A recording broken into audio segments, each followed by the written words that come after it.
My name is Nicole. I'm 32 years old and live in a quiet, leafy neighborhood just outside Boston. My life is simple, structured. Coffee at 7, morning walk at 7:30, and a short commute to the office I co-founded with 3 friends from college. We run a biotech company that focuses on rare disease detection. Technical, complicated, not easy to explain at dinner tables. But I loved it. It was mine. That morning, I called my parents. It was almost my mother's birthday, and like every year, I wanted to fly in early and help set things up, decorate the porch, make her favorite lemon cake, handle the logistics like I always did. I wasn't expecting fanfare, just familiarity. It was my father who picked up. His voice was calm, almost mechanical. "Nicole," he said after a pause, "if possible, don't come home this year." I blinked, the smile still half-formed on my face. "Sorry? What do you mean?" He exhaled like he was uncomfortable. "Claire's bringing her new boyfriend. He's a CFO, speaks well, established, and, well, your job, it's hard to explain to people. You showing up would just invite comparisons. It's better if you stay away." I sat up straighter, the phone suddenly heavy in my hand. "Are you saying I'd embarrass the family?" He didn't hesitate. "If you insist on coming, then don't call me your father." And just like that, the line went dead. I sat motionless at my kitchen table. The sun filtered through the blinds, striping the counter with light, but everything felt dim. I stared down at the half-full espresso cup in front of me. It had gone cold. No anger rose in me. No tears. Just a quiet, spreading numbness. I had been the daughter who mailed their bills, sent quiet help when the fridge broke down or the car needed repairs. I had never asked for recognition, only inclusion. But now, I wasn't even invited. I wasn't a daughter. I was a potential inconvenience. Too awkward to introduce. My father's words echoed again, like steel doors clanging shut. "If you insist on coming, don't call me your father." And that's when I knew I wasn't part of the family anymore. I used to think I was just the quiet one, the behind-the-scenes sister, the one who didn't need praise, didn't crave attention, just results. But the truth is, I was invisible. Growing up, it was always Claire who got the spotlight. At family dinners, holidays, reunions, it was her name people said first, her outfit they noticed, her stories they asked to hear. "Claire, your hair looks amazing. Claire, you've always been so graceful." No one asked where I was, working. No one remembered what I was building. It wasn't that I resented her. She was charming, yes, and had a softness people gravitated to. But I had my own strengths, ones they never took the time to see. I was the one who fixed things quietly, who covered the bills when Dad's card bounced, who sent Mom grocery money when Claire's rent got high. I was the daughter who handled logistics, made backup plans, cleaned up after the messes no one acknowledged. They never asked how many hours I worked each week, never noticed when I was too exhausted to call, because I was helping finalize a grant proposal for a drug that could save thousands of lives. All they ever said was, "Nicole? Oh, she's doing something technical, I think. Biotech? Research?" Like I was a glitch in the family script. But I remembered every detail. Every time I sent money, every time they said, "Claire's in between. Jobs right now? Could you help a little?" I helped. Quietly, without recognition, without complaint. I thought maybe one day they'd see it. That all the little things I did would add up to something solid in their eyes. But the older I got, the clearer it became. I wasn't their pride. I was their placeholder. Not enough to celebrate, but convenient to depend on. And the worst part wasn't being overlooked. It was being expected to accept it. Like invisibility was a natural state for me. But now I see it for what it is. They didn't forget to look. They just didn't want to see, and maybe finally I'm done trying to be visible in a place that's always chosen to keep me in the dark. The night after that call, I sat in the dark with a cold cup of peppermint tea and a silence that no longer felt like peace. I hadn't cried. I hadn't shouted. But something inside me had fractured. Quietly, cleanly, like porcelain dropped in still water. I got up, walked to my desk, and opened my laptop. No hesitation. No second guessing. I logged into my banking app and went straight to the scheduled.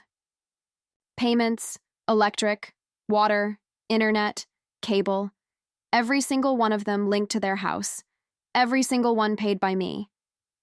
For over 2 years, I'd covered those bills without them asking twice. Nearly $6,000 a month, give or take.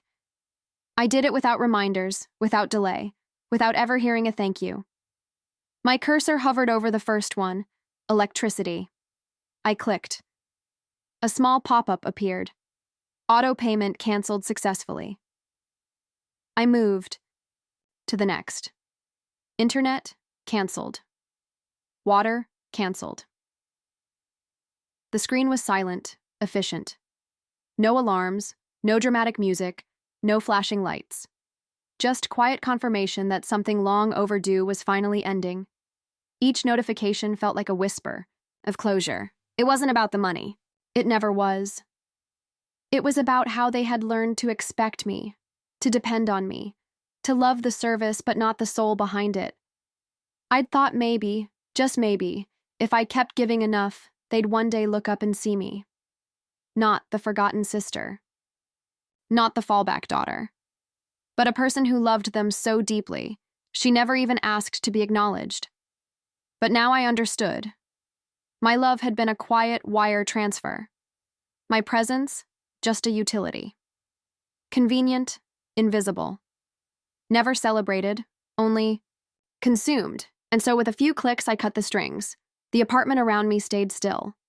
The only sound was the quiet hum of the fridge. Not theirs. Mine. The final notification blinked into place. I stared at it for a while, not triumphant, not bitter, just clear. The cost of love, I realized, isn't in dollars. It's in how long you're willing to give without being seen. And tonight, for the first time in my life, I stopped giving. The morning of my mother's birthday arrived beneath a curtain of pale gray sky. A fog hung low over the city, softening everything it touched. It reminded me of how silence looks, gentle but full of weight. I made myself a strong black coffee and stepped onto the balcony. The cup was warm between my palms. The breeze was sharp, not cold, just honest. At 9:04 a.m., my phone buzzed. "Mom, Nicole, sweetheart, I think the power's out. Can you check for us? It's an important day." I placed the phone face down on the little mosaic table beside me. Didn't reply. Didn't flinch. Just sipped. 10 minutes later, Dad. Still no power. Water's not running either. Is something wrong with the payments? Call the provider now. No, how are you? No mention of the conversation that carved me out of the family. Just a directive like I was still their invisible systems manager. Then came Claire. Mom's about to cry. Guests are arriving. There's no internet. Can you stop being selfish for once? I read it. Let the words drift through me like wind through reeds. Not a single text asked how I was. Not one acknowledged what had been said to me, what had been done. They hadn't called when I was humiliated. But now, with a birthday cake unlit and guests arriving to darkness, they were ready to remember me. My inbox bloomed with chaos, demands wrapped in panic, pleas laced with entitlement, and I stayed still. Aunt Sharon called. I answered out of reflex. Her face flickered into view, lit only by the glow of her phone. "Nicole, your mom's in a panic. The house is dark, and no one knows what to do." I didn't respond.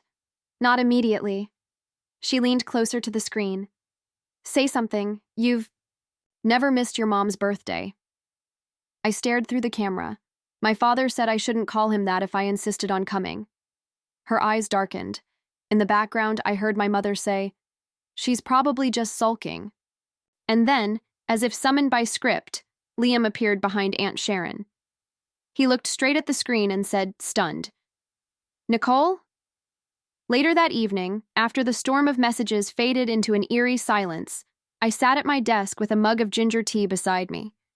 Steam rose softly as I opened my laptop. I didn't expect anything significant, just the usual weekend report from operations. But there it was, buried in the subject lines. New Jersey staff transferred to Boston, awaiting final approval. I clicked without much thought. Pages of names, departments, internal IDs. My eyes skimmed casually, then stopped. Liam Prescott. The name echoed for a moment. Not because it was uncommon, but because just 3 days earlier, my mother had said it with pride. Claire's boyfriend, Liam, works in finance, very established, CFO-type material. I scrolled to the details. Current role, head of finance.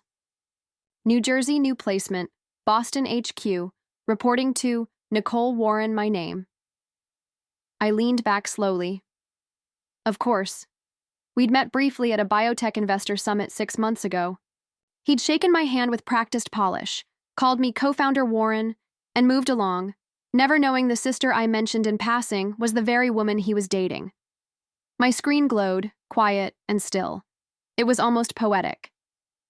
They had barred me from the family dinner table to avoid comparisons, to impress Liam, and now Liam would be sitting across from me in meetings, submitting quarterly forecasts, reviewing budgets, seeking approvals, from the woman deemed too difficult to introduce. I didn't feel triumphant, just still, like a river finally settling after years of turbulence. I didn't need revenge. Life had composed the perfect irony. All I had to do was let it play.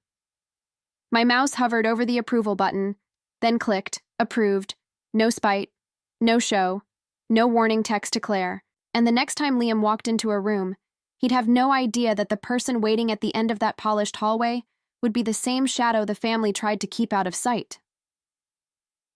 The next morning, the light outside my office was soft and filtered, the kind of golden hue that made even glass feel warm. I'd gotten in early, partly to clear some reports, partly because I knew who was arriving today. At 9:02 a.m., there was a knock. I looked up as the door eased open. Liam Prescott stepped inside, a folder in one hand, his tailored jacket crisp. His tie perfectly knotted, the same polished image I remembered from the summit, except now, the confidence had a crack in it. His eyes landed on me, and stopped. For a beat too long. "Nicole?" he said, the word barely formed. I nodded once, calm and composed. "Welcome to Pacific Genomics." He froze, visibly. The folder wavered slightly in his grip. "I'll be reviewing the financial forecasts for your team this quarter," I continued, gesturing toward the seat across from me. "Let's make sure transition is smooth." There was a pause so deep. You could almost hear his brain catching up. His mouth opened, closed again.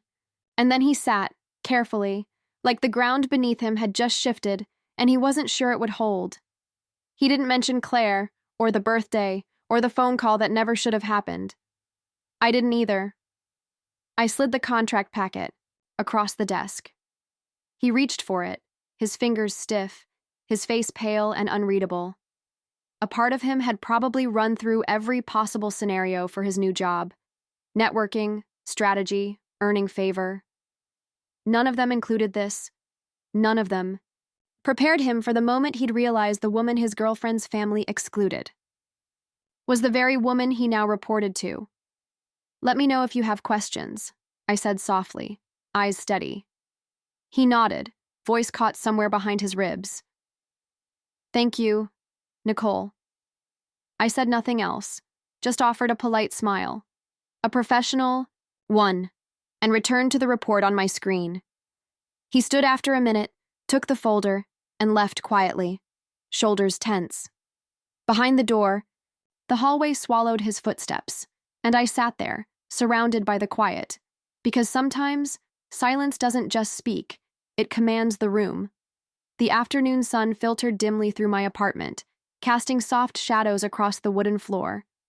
I had just finished my second cup of tea and was flipping through a policy report when my phone buzzed with a video call. Aunt Sharon. She was the only one who ever reached out on holidays, the only relative who still sent birthday texts even when I didn't reply. I hesitated. Something in my chest pulled back, but I tapped accept anyway. Her tired face filled the screen, lit by a flashlight in a kitchen that had gone dark. "Nicole," she whispered, voice low and breathless. "Your mom's in a panic. The house is dark, guests are here, and no one knows what to do." I said nothing, just looked at her. She watched me closely. Her tone softened. "I know something happened. You've never missed your mom's birthday before," I breathed in, steadied my voice. "Dad told me if I insisted on coming, I shouldn't call him my father." Aunt Sharon froze. In the background, I could hear my mother's voice rising with frustration. "She's probably sulking. No one would actually do this on a day like today." Then another voice, Claire's, sharp and annoyed. "Liam's almost here. Someone call the power company again. I can't believe she did this. Today of all days." Aunt Sharon didn't defend anyone. She just shifted slightly, and then the camera turned. The screen swiveled mid-call, revealing the living room in disarray. The birthday cake sat untouched.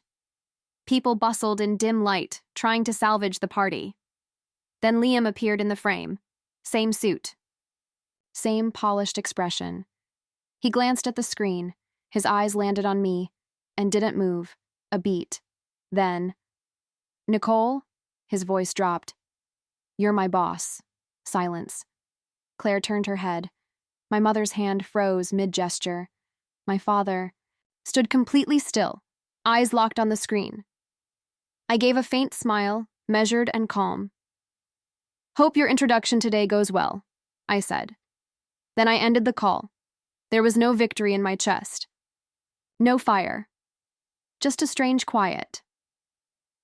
A stillness that comes when truth, long denied, finally walks in without knocking. And this time, I didn't need to say another word. They said it all for me. The call ended, but the silence lingered like smoke after, a fire. I sat still, hands resting lightly in my lap, the soft hum of my apartment the only sound in the room. No shouting, no apologies. Just the echo of Liam's words, "You're my boss," still hanging in the air like a bell that had finally been rung. My phone lit up not long after. A message from Claire. It came in fast, like a punch. "You knew all along, didn't you? You let it happen during the party. Mom's been crying all night. Liam doesn't even know how to look at me." "Don't you think that was cruel, Nicole?" I read the message once, then again. My hands didn't tremble. My chest didn't tighten. I just felt still. I typed my reply slowly, carefully. "You say I was cruel. I stayed home. I didn't start the call. I didn't say anything. And if one truth was enough to ruin the whole party, maybe the party was never built on anything real in the first place." I sent it. There was no joy in hitting send. No satisfaction. Just a quiet knowing. The truth had done what years of pleading never could. Later that evening, an email arrived. Subject, apology and goodbye. From Liam Prescott, it read, "Nicole, I couldn't sleep after what happened. I feel ashamed. Not of you, but that I didn't see things sooner. Claire never spoke of you with respect, and seeing how she handled today, it made things clear. I've ended it. I'm sorry it took this long.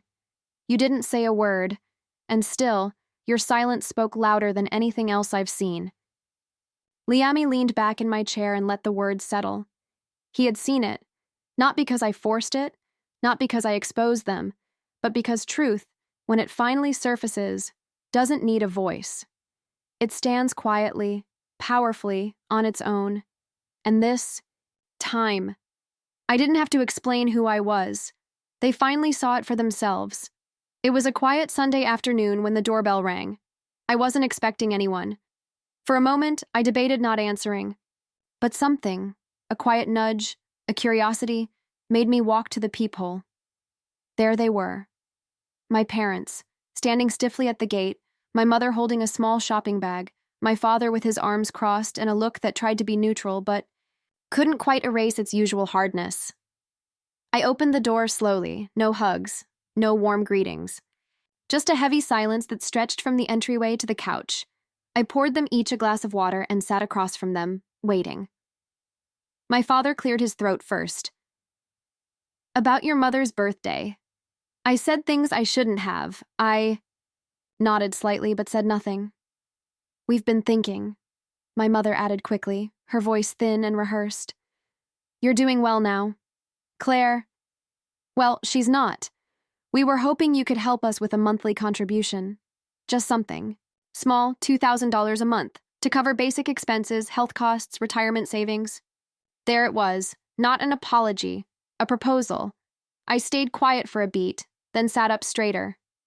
If Claire agrees to contribute her share, $1,000, and if you both sign a legal agreement that states when you pass, all remaining assets, including the house, are transferred to me, then yes, I'll help. My father's face reddened. His hand slammed against the table, making the glasses rattle. Are you seriously giving your own parents conditions? I met his glare with calm, unwavering eyes. Not conditions, principles. I've already given almost $16,000 without a single thank you. This time, if I give more, I won't do it in silence. My mother turned to him, her voice shaking. Maybe we should, but he stood, cutting her off. Unbelievable. We raised you for over 20 years, and now you want a contract? I didn't flinch. I don't owe you. Raising me wasn't a transaction. He looked like he wanted to argue again, but didn't. My mother tugged gently at his arm, and together they walked to the door. No hugs, no goodbyes, only the quiet, closing of a chapter I no longer belonged to. After the door closed behind them, I didn't move. I just stood there for a moment, listening to the hum of the refrigerator, the faint tick of the clock on the wall. Sounds I'd heard 1,000 times, but now they felt different. Clearer, louder in their simplicity. The kind of quiet that doesn't ache, the kind that feels earned. I didn't cry. I didn't tremble. I didn't pace the room wondering if I had gone too far. I simply exhaled, the kind of breath that feels like you've been holding it for a decade. There was no shouting, no tears, no slamming of doors or desperate promises to do better. Just a quiet walk to the threshold, and the unmistakable sound of them walking away. And that was the real goodbye, not the words we exchanged. Not the contract I offered, not even the refusal. It was the silence they left behind, their inability to speak when control slipped from their hands. That was the clearest ending of all. I sat on the couch, arms resting against my sides, feet planted steady. I didn't need them to come back and apologize.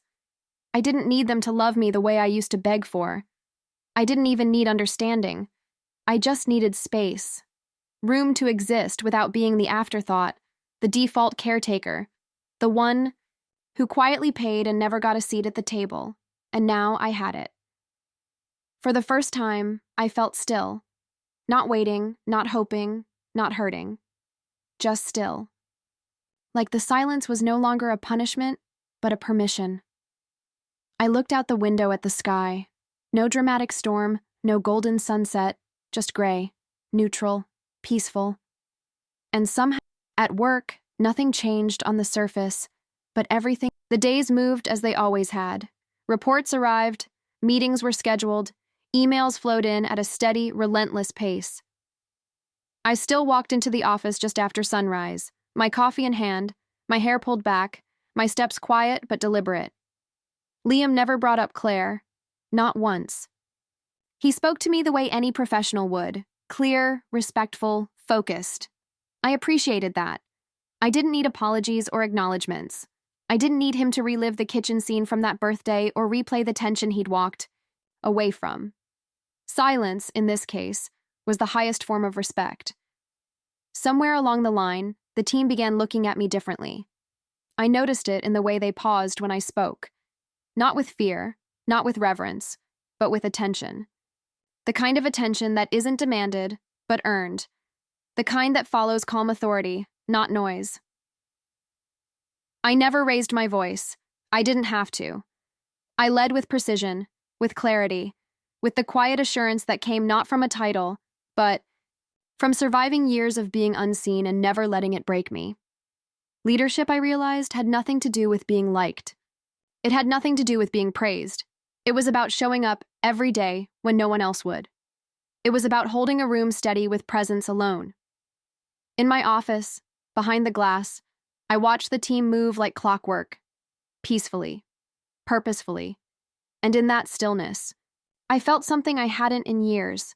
Not validation, not pride, just peace. The kind of peace that doesn't come from being heard, but from no longer needing to be. The kind of peace that speaks for itself. The rain had stopped just before dusk.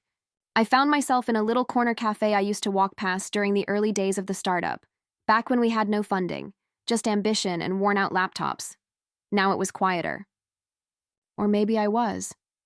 I sat by the window, my fingers wrapped around a warm latte, the steam curling into the air like breath I hadn't realized I'd been holding for years. On the wall beside me, a small wooden sign read, "Home is not always a place. Sometimes it's a decision." I read it twice. Let the words sink in. There was a time I would have cried reading something like that. A time I would have looked for meaning, for a name, for someone to tie it to. But now I just nodded. I didn't hate my family, but I didn't need them anymore. I didn't need their praise, their approval, their lukewarm holiday greetings. I didn't need to be squeezed back into the narrow daughter shape they had carved for me, the one that required silence, service, and second place. I had built my own home, not of walls or rooms, but of quiet mornings and dignity, of chosen friendships, purposeful work, and peace that didn't have to be earned. Silence used to feel like punishment. Now it felt like freedom. Outside, the streetlights flickered on, soft halos over wet pavement. I watched people pass, umbrellas in hand, coats pulled tight, laughter escaping into the night, and I felt no envy, only stillness, only the firm ground of a life I didn't have to prove to anyone. For the first time, I wasn't waiting for a phone call, a message, an apology. I wasn't hoping to be seen. I had seen myself, and I was home.